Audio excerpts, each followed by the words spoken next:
બોલીએ સદગુરુ મહારાજની જય.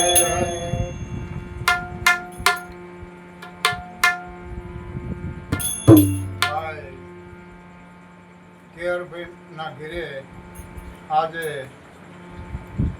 ભજન અને ભોજન સાથે સાથે ગુરુનું જ્ઞાન લીધું.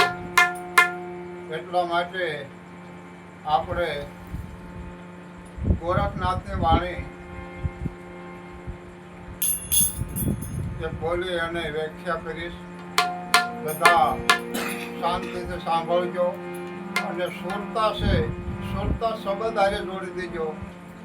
કારણ કે ગંગા સત્યે કીધું છે કે વીજળીના શંકારે મોતી પરોલ્યો પાનબાઈ, નકર અચાનક અંધારા થાય છે. આ વીજળીનો શંકારો કયો કે આપણે આ જિંદગી છે ને વીજળીના શંકારા જેવી છે. એમાં સદગુરુ નામના શબ્દના જે મોતી છે આને આપણે સુરતામાં પોરવવાના છે. ગોરખનાથે શું કીધું છે? વાણી રે એ વાણી મારા ગુરુજીની વાણી.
વાણી મારા ગુરુજીની વાણી દેવતા પરણાવી અને ભાવે મોવા ઘરે આણી.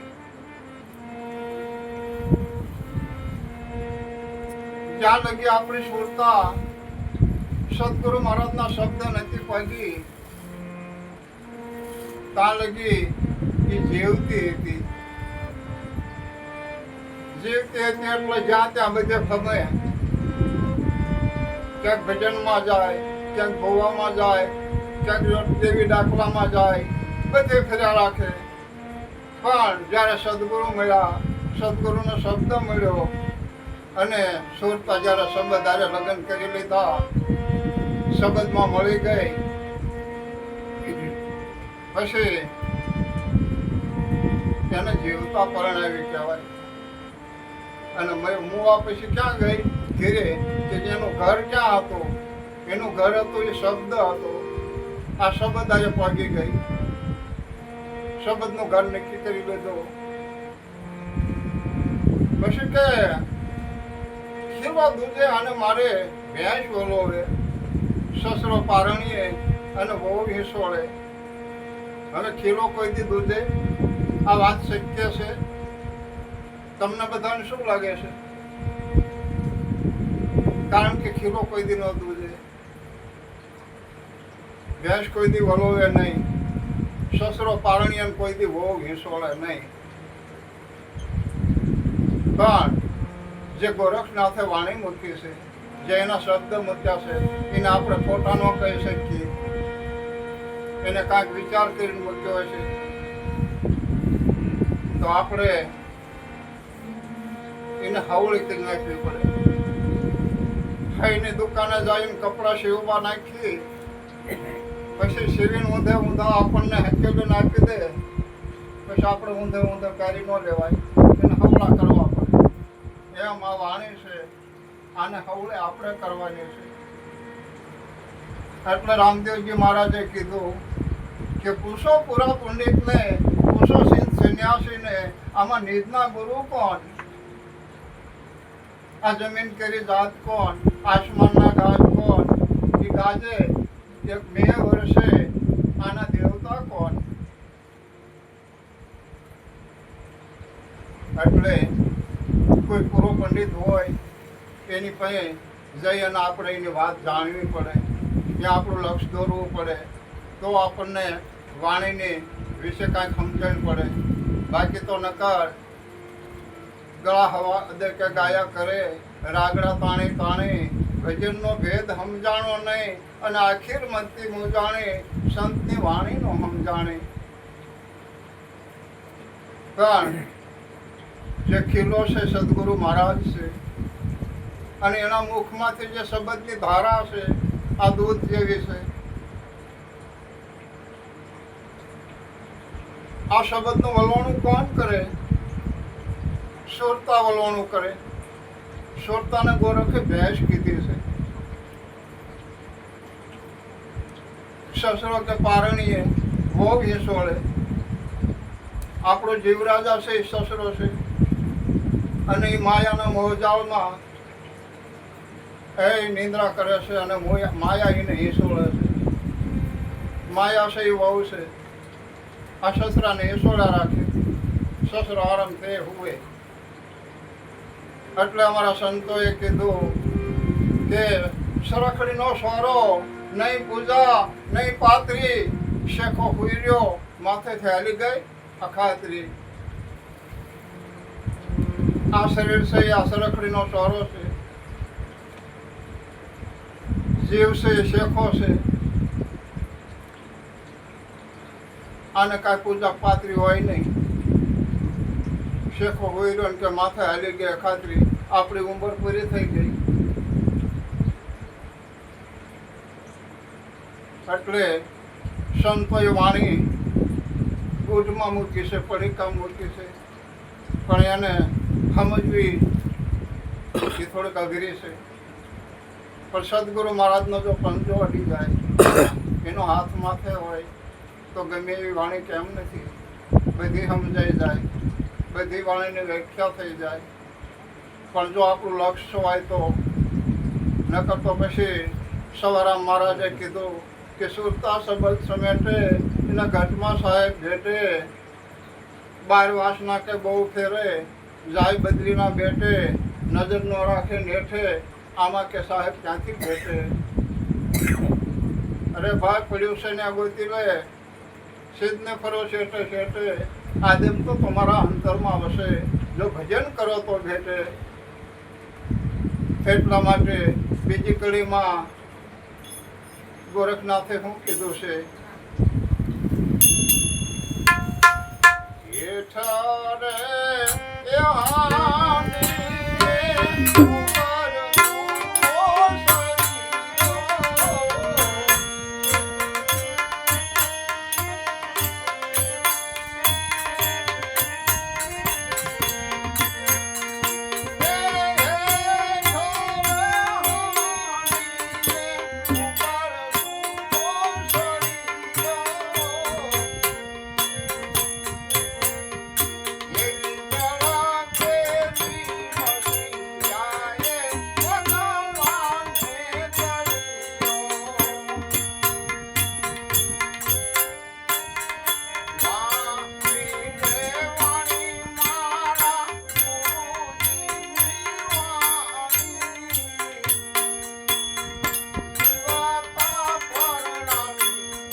જો એ ઠંડી હોય અને ઉપર સૂલો મૂકો કોઈ દી ખીચડી પાકે?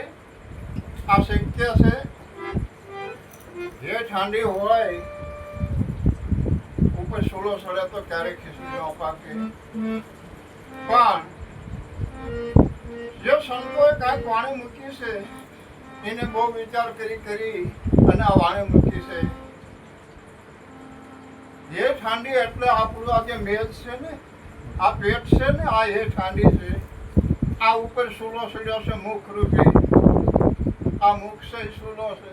અહીંથી તમે કાશું પાકું ગમે એટલું નાખશો, અહીંયા જ્યારે રસના અગ્નિમાં જાય ને અગ્નિ ફેટાય સારું જ છે બધું હજમ.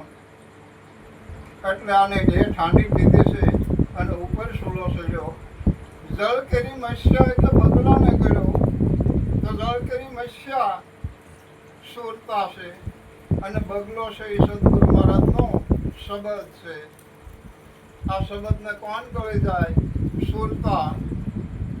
સુરતાઈને ગળી જાય, સુરતાઈમાં પરોવાઈ જાય અને જ્યારે સુરતાઈમાં મળી જાય ત્યારે પછી જેમ છે એમ સમજાઈ જાય.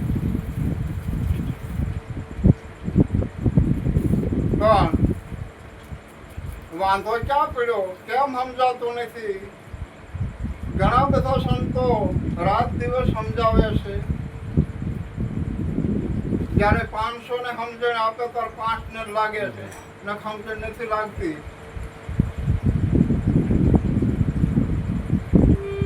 કારણ કે ઓલા હમણાં ભગત અમારે કહેતા હતા કે દેવી દેવતાના ફોટા હતા એ મુકાવી દીધા અને ગુરુના ફોટા મૂકી દીધા.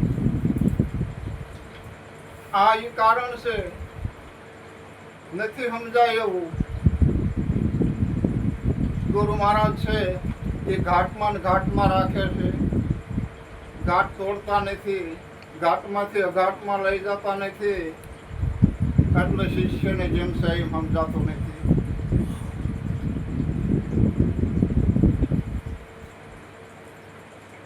પણ આ બધું ક્યારે સમજાય કે સદગુરુ મહારાજના શબ્દમાં એક ધારું લક્ષીનું હોય, જે એમાં લય થઈ ગયા હોય તારે સમજાયો. નકર તો ગુરુ સમજણ તો બધાને હરખી જ આપી હોય, પણ છતાં 5 ને શું કામ સમજાય? બીજાને કેમ સમજાતું નથી? એમાં લક્ષ નથી. નદી કિનારે જે કોઈ નર ઉભો કૃષ્ણ નો શિપાણી, કાં તો એનું અંગ આવતું અને કાં સરિતા સુપાણી. આમ છે અને જાજો ભાગ સમજણ લીધા પછી કોકના હાય જીવે છે. હા બીજાનો કરી ગયો છે, એ હાય મુકાતો નથી, એ હા છૂટતો નથી, એ હા ઘર કરી ગયો છે ને આપણી ગ્રંથિ બંધાઈ ગઈ છે. એટલે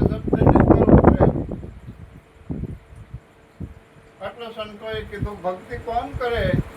શોરવીર. શોરવીર ભક્તિ કરે ને આ જાત વરણ અને બધું ખોઈ. આ જ્યારે બધું ખોવાઈ જાય, આ બધા આવરણો છૂટી જાય તારે ભક્તિનો માર્ગ હાથમાં આવે છે. જટ ભક્તિ થયેલી નથી. રાજા સારણને વાણીઓ 100 થી નાની નાય આ ભક્તિ કરે નહીં, અને જો કરે તો ભેડો પાર.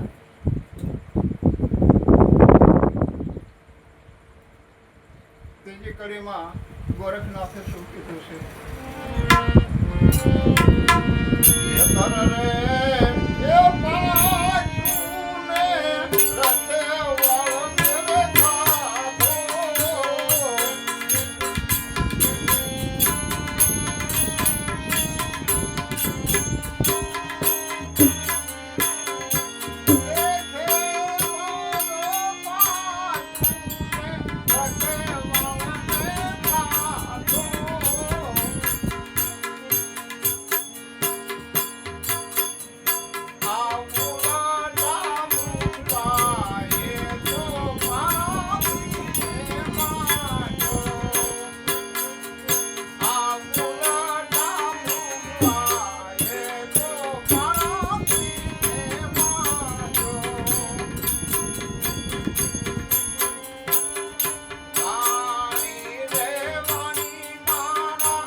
ખેતર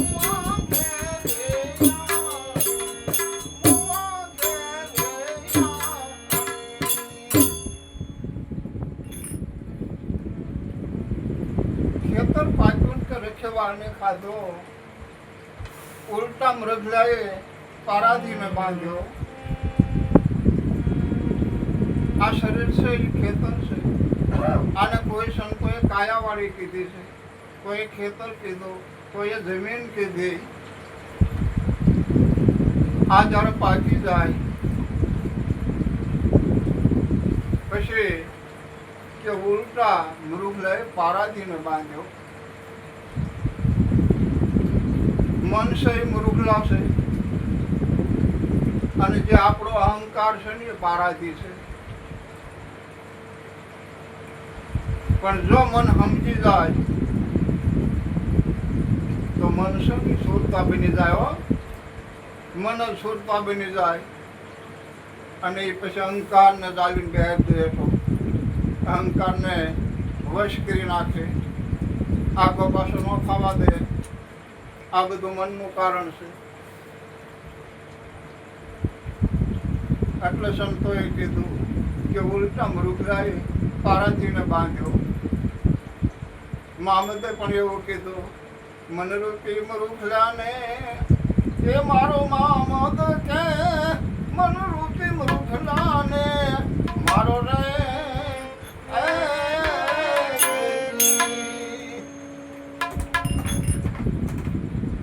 આનો પુરાવો છે કે મન છે એ મૃગલું છે. પણ જો એ મન સમજી જાય તો મેળ બધો ઉતરી જાય. પણ મન કેમ નથી સમજતું કે આપણે ક્યાંક બીજે રોકાઈ ગયા છીએ, રોકાવાના ઠેકાણા દાદા છે. કોઈ માતાજીમાં રોકાણા, કોઈ હુરાપુરામાં રોકાણા, કોઈ દેવી દેવતામાં રોકાણા, કોઈ સપટીઓ નાખવામાં રોકાઈ ગયા. આ બધા રોકાવાના ઠેકાણા છે. કોઈ કોટવામાં રોકાઈ ગયા. એક નાનું એવું ગામ અને મારા જેવો ભાઈ ભાડે મકાન રાખીને રહે. ભાડે મકાન રાખીને રહેશે. ઘણા વર્ષો રહ્યો પછી ઘરધણી આવ્યો કે ભાઈ હવે તારે જવું હોય તો ભાડું ડબલ થાય છે. બોલ્યો કે ભાઈ હું એક તો ભાગ્યા રાખું છું, મજૂરી કામ કરું છું અને મજૂરી કરીને આ તમારો ભાડું માન બધું ખાતા પીતા પૂરું કરીએ છીએ. તેને આમાં ભાડુંનો વધારો કરો તો હું તમને ન ભાડું કરી શકું. બોલે કે કાંઈ વાંધો નહીં તો ખાલી કરી દે. આ ભાઈ કે કાંઈ વાંધો નહીં, કાલ સવારમાં શેઠ તમારું મકાન ખાલી કરી દે. બીજા દી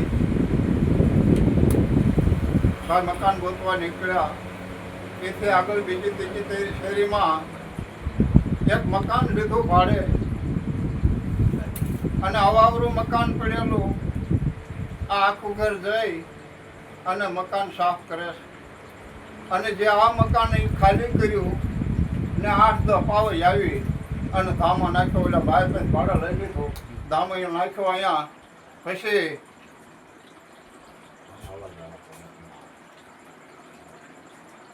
આ તો સાફ કરે છે. ઘર સાફ કરતા કરતા સરફ 20 વર્ષનો દીકરો હતો, એને 10 મારી દીધો. 10 મારી દીધો. દીકરો અવસાન પામ્યો. હગા નાતાદારમાં 12 વાયકા નીકળી ગયા કે આપણા હગાનો દીકરો મરી ગયો. સરફ 10 થયો.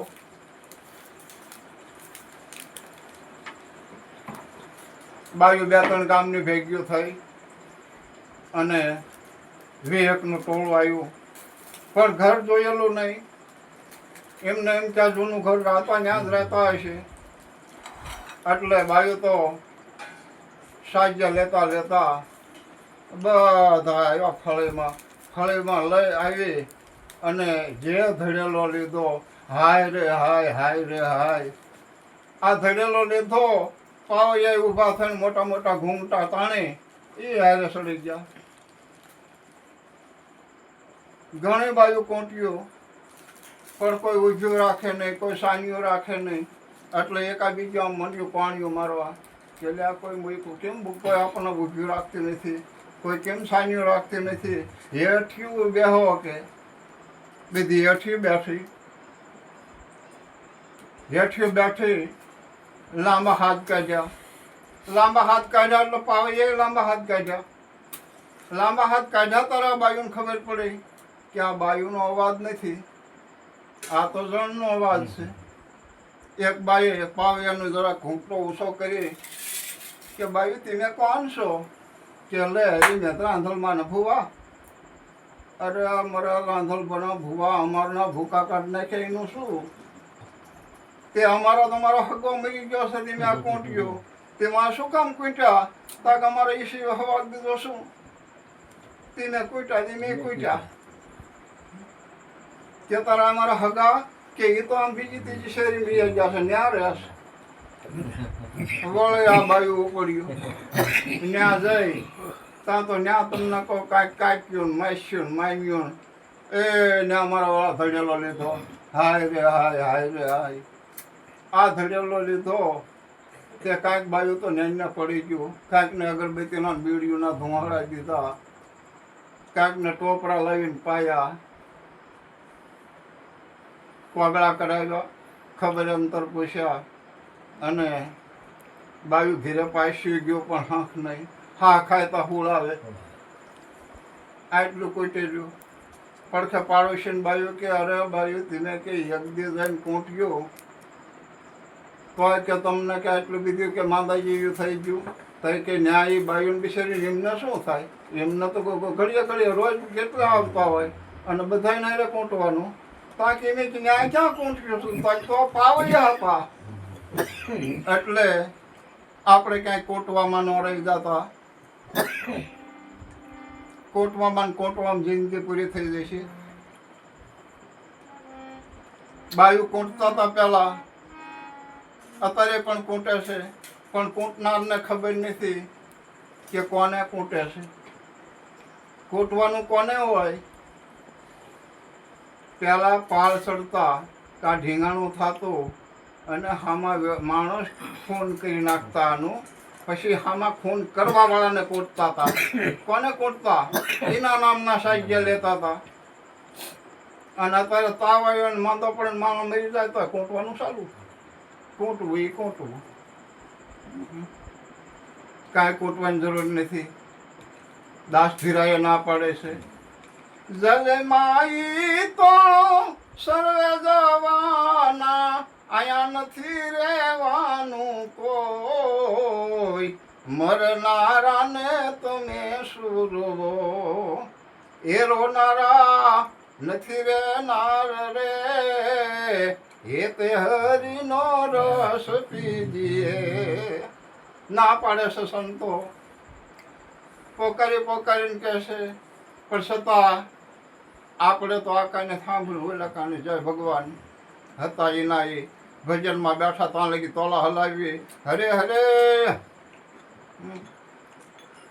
ગાવાવાળાને ગમ નહીં, સાંભળવાવાળાને હડાકો નહીં, તોલા હલાવવાને હરે હરે કરવાનું. ચોથી કડીમાં ગોરખનાથે શું કીધું છે?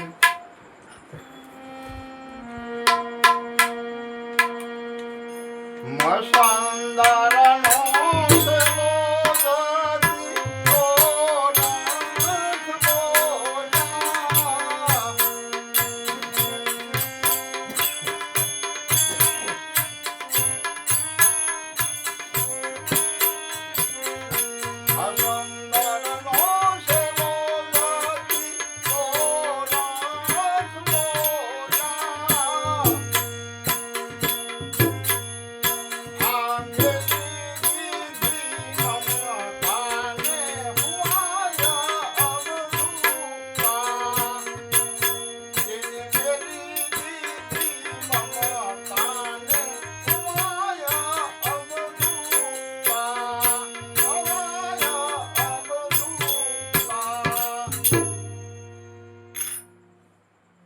ગોરખનાથે આવી ઘણી અવળ વાણીઓ છે. ગોરખનાથની છે, દાસી જીવન, કબીર સાહેબ, ઘણાની અવળ વાણી છે. રામદેવજી મહારાજ પણ આને જેમ સાહેબ સમજી વિચારી હવળી કરી અને બોલવું જોઈએ. અત્યારે મારી વાણીને વિરામ આપું. સદગુરુ મહારાજની જય.